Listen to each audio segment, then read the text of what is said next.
এই যে এখানে দাঁড়াইছই, দুইটা কথা বলি তোমাদের। দেখো তোমরা আমাকে কি, আমি তো আর মহিলা না যে রূপের জন্য ভালোবাসবো, আর আমি তোমাদেরকে তো টাকা পয়সাও দিতে পারি না, চাকরি বাকরিও দিতে পারি না।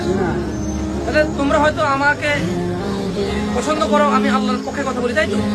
তোমরা তো চিন্তা করো, আচ্ছা আমরা মানি না মানি, ভাই তো ভালো কথা বলে, আমি বলতে পারি না, তাই বলি কি উনি ভালো বলে এটাকে প্রত্যাখ্যান করবে, এরকম তো ভাবো, এই জন্য তো ভালোবাসো। ধাক্কা ধাক্কি কিন্তু ভালোবাসো। তোমরা দাঁড়াও, আমাকে এমন কিছু যেতে দিও, এখন হয় কি হ্যান্ডশেক একজন করতেছে, সবাই করতে আসে। আমার পার্সোনালি আমি জামশেদ মজুমদার, আমি যদি এইভাবে সুন্দর করে হ্যান্ডশেক না করতে পারি আমার ভালো লাগে, কিন্তু এখন যেটা আমি দেখি যে খালি ওই যে সিনেমার এটা কেমন কি ওরা এটা তো নটাই। তোমাদের একটা করো, আমি কখনো দাঁড়িয়ে কাটি, আমি যখন ছোট ছিলাম তখন আমার হালকা হালকা দাড়ি ওঠে, আমি কখনো দাড়ি কাটি নাই। তোমরা আস্থা রাখো, আমি যত মানুষের জিনিস বেশিরভাগ মানুষই আমার দাড়ি ধরে। কেন জানো? অনেক নরম। তুমি এই দেখো, তুমি একটা কাগজ নিয়ে আসো, টিস্যু দিয়ে কাটতো আমার দাড়ি, আমি কখনোই কাটি নাই। না কাটার কারণে কি হয়েছে জানো? এগুলো শক্ত হয় না, ছোট ছোট হয়। যে যত বেশি দাড়ি কাটে তার দাড়ি তত মজবুত হয়। তোমাদের যেন দাড়ি ওঠে না, আমি তোমাদেরকে বলি। আচ্ছা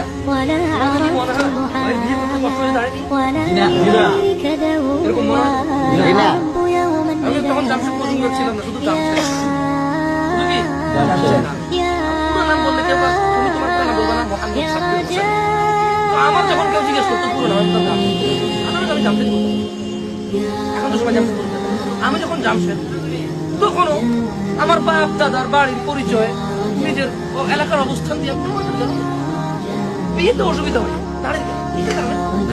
কারণ যে মেয়ে আমার কাছে বিয়ে বসবে সে আগে থেকে তো জানছে আমার দাঁড়িয়ে আছে না, তো আপত্তি নেই। এখন প্রবলেম কোথায় তোমাদেরকে আমি বলি, তোমরা যখন আগে ক্লিন শেভ হবা, বিয়ের পরে দাঁড়িয়ে রাখতে যাবা, তখন তোমার স্ত্রী যে সবসময় তোমাকে এখানে তুনতুনে মানে সেদ্ধ ডিমের মতো পাইছে, তোমার সেদ্ধ আলো হয়েছে।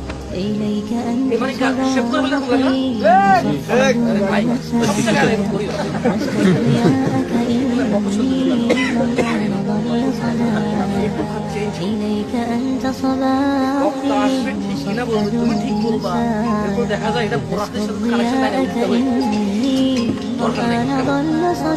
ঠিক কিনা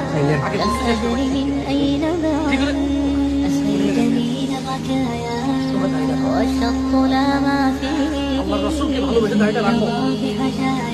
আর আল্লাহ নবী সাল্লাল্লাহু আলাইহি ওয়াসাল্লাম বলেছে যে কুল্লু উম্মতি ইয়াদখুলুনাল জান্নাহ। আল্লাহ রাসূল কি বলছে? আমার সমস্ত উম্মত জান্নাতে যাবে, সুবহানাল্লাহ, ইল্লা মান আবা। আবা জান্নাতে যাবে, কে জান্নাতে যাবে না? আবা।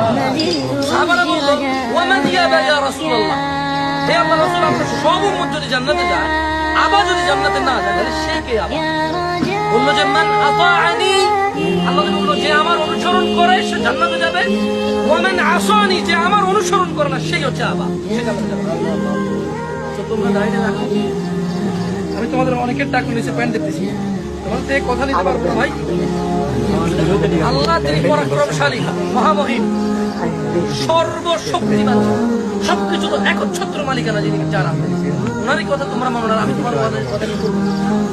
তোমরা যা কজন এখানে আসো, অ্যাটলিস্ট যারা চলে গেছে চলে গেছে, তোমরা যা কজন আসো এখন, আমি শিওর যে তোমরা আমাকে পছন্দ করো, কারণ এতক্ষণ কেউ থাকে না, চলে গেছে ছোটরা। তোমরা তো চিন্তা করছো আমি বের হবে একটু দেখা হবে। আমি তোমাদের বিনীত অনুরোধ করি ভাই, আজকের পর থেকে টাকনুর নিচে প্যান্ট পরিও, ওকে? ইনশাআল্লাহ। যদি কেউ বলে যে তোর প্যান্ট তুই পরে কেন, বলবে যে হাজা এইটা আল্লাহর জন্য রাসূল সাল্লাল্লাহু আলাইহি ওয়াসাল্লামের সুন্নাত হিসেবে আমি পালন করি। টাকনুর উপর প্যান্ট কেন তুলবা? সুন্নত কেন? এটা নিচে অনেক বড় অপরাধ। মানে যদি সুন্নত তো সুন্নত, এটা ধরো মানলা না, প্রবলেম হচ্ছে অনেক কিছু আছে সুন্নত তুমি না করলে অসুবিধা নাই, বুঝে আসছে? গুনাহ নাই, সুন্নত না করলে কি নাই?